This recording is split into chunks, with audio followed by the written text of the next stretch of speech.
খাবার টেবিলে বসে মাকে চোখ দিয়ে ইশারা করে বললাম আমার কথাটা বাবাকে বলার জন্য। মা ভয়ে ভয়ে বাবাকে বলল, তোমার ছেলে নাকি বন্ধুদের সাথে কক্সবাজারে ঘুরতে যাবে, সেখানে কয়েকদিন থাকবে, ওর নাকি 10,000 টাকা লাগবে।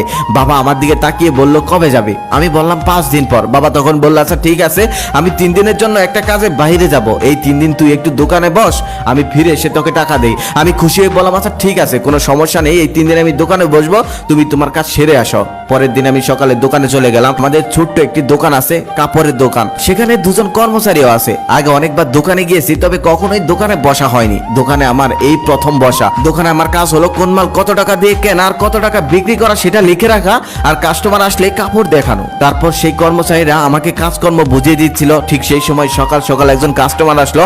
সে এসে 20-25টা শার্ট দেখলো, তবে একটাও তার পছন্দ হলো না। অবশেষে সে চলে গেল। আমি বিরক্ত হয়ে কাপড়গুলো গোছাচ্ছিলাম, তখন একজন কর্মচারী এসে বলল, ভাইয়া বিরক্ত হলে চলবে না, সবসময় হাসি মুখে থাকতে হবে।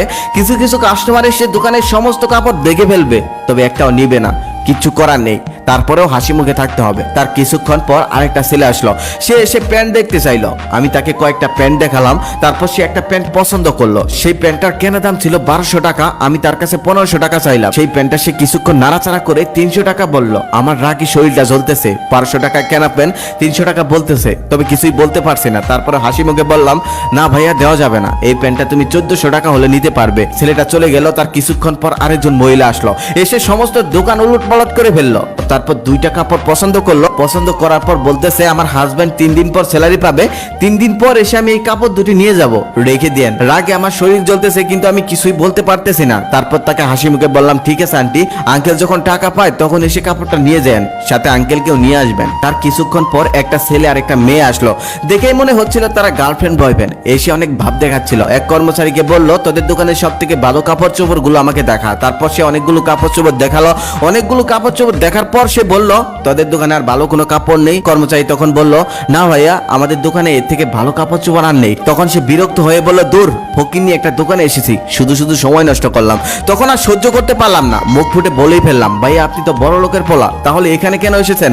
আপনি তো যাবেন যমুনা ফিউচার পার্ক কিংবা বসুন্ধরা সিটিতে, এখানে এসে কেন সময় নষ্ট করছিলেন? তখন আমাদের দুজনের মধ্যে কথা কাটাকাটি হচ্ছিল। ঠিক সেই সময় আমাদের এক কর্মচারী তার কাছে মাপ চেয়ে বলল, ভাইয়া প্লিজ আপনি চলে যান। তারপর ছেলেটা চলে গেল। তারপর কর্মচারী আমাকে এসে বলল, ভাইয়া এমনটা করা যাবে না, আমরা দোকানদার, আপনি তো প্রথম এসেছেন তাই জানেন না, প্রতিদিন কত রকমের কাস্টমার আসে, কত মানুষ কত কথা বলে, সেগুলো আমাদের সহ্য করতে হয়, হজম করে নিতে হয়, শুনেও না শোনার ভান করতে হয়, কিছু করার নেই, আমরা দোকানদার। ওই যে কথায় আছে না, খদ্দের লক্ষ্মী দোকানদার পেঁচা। তারপর সারাদিন দোকান করে আমি একটা হিসাব করে দেখলাম, সমস্ত খরচ বাদ দিয়ে আমি মাত্র ইনকাম করেছি মাত্র 800 টাকা। এভাবেই 3 দিন দোকান করলাম। 3 দিন দোকান করার পর হিসাব করে দেখলাম 3 দিনের সমস্ত খরচ বাদ দিয়ে আমি মাত্র ইনকাম করেছি 5000 টাকারও কম। আবার এই 3 দিনে আমি যে কষ্টটা করেছি, আমার জীবনে আমি এত কষ্ট করিনি, এত মানুষের কথা শুনিনি, কখনোই এত মানুষ আমাকে অবহেলা করতে পারেনি। তারপর সে রাতে আমি ঘরে শুয়ে শুয়ে মোবাইল টিপছিলাম। ঠিক সেই সময় বাবা আমার পাশে এসে বলল, এই নিয়ে তো 10,000 টাকা। আমি তখন বাবাকে বললাম, বাবা কিসের টাকা? তখন বাবা আমাকে বলল, কেন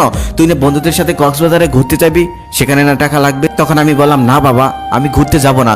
যে আমি 3 দিনে 5000 টাকাও ইনকাম করতে পারলাম না, সেই আমি কক্সবাজারে গিয়ে 2 দিনে 10,000 টাকা ভাঙার ক্ষমতা রাখি না। আমাদের মতো মধ্যবিত্ত ফ্যামিলিদের এসব মানায় না। তখন বাবা বলতেছে, তোর তো পণ্ডিতি করতে হবে না, বন্ধুরা যাচ্ছে তুইও যা, সমুদ্রের বিশালতা দেখলে নিজের মনটাও বিশাল হয়ে যায়। তখন আমি বাবাকে বললাম, বাবা বিশালতা দেখার জন্য সমুদ্রের পাড়ে যেতে হয় না, বাবার চোখের দিকে তাকালেই হয়। তারপর আমি কক্সবাজার যাওয়াটা ক্যান্সেল করে দিলাম। রাতে খাবার টেবিলে বসে বাবাকে বলছিলাম, বাবা দোকানে 2 জন কর্মচারী রাখার কোনো দরকার নেই, কাল থেকে আমি দোকানে বসবো, একজন হলেই হবে। তার একটু পর বাবা মাকে বলতেছে, আজকে তরকারিতে এত ঝাল দিয়েছো কেন? চোখে পানি এসে যাচ্ছে। আমি খুব ভালোভাবেই বুঝতে পারলাম তরকারি ঝালের জন্য বাবার চোখে পানি আসেনি, বাবার চোখে পানি এসেছে আমার কথায়। শত কষ্টের মধ্যেও সন্তানদেরকে ভালো রাখার জন্য কত কষ্টই না করে তার। আর সেই সন্তান যখন বাবার পাশে দাঁড়ায়, তখন সত্যি বাবারা কেঁদে ফেলে। তবে এই কান্না দুঃখের কান্না নয়,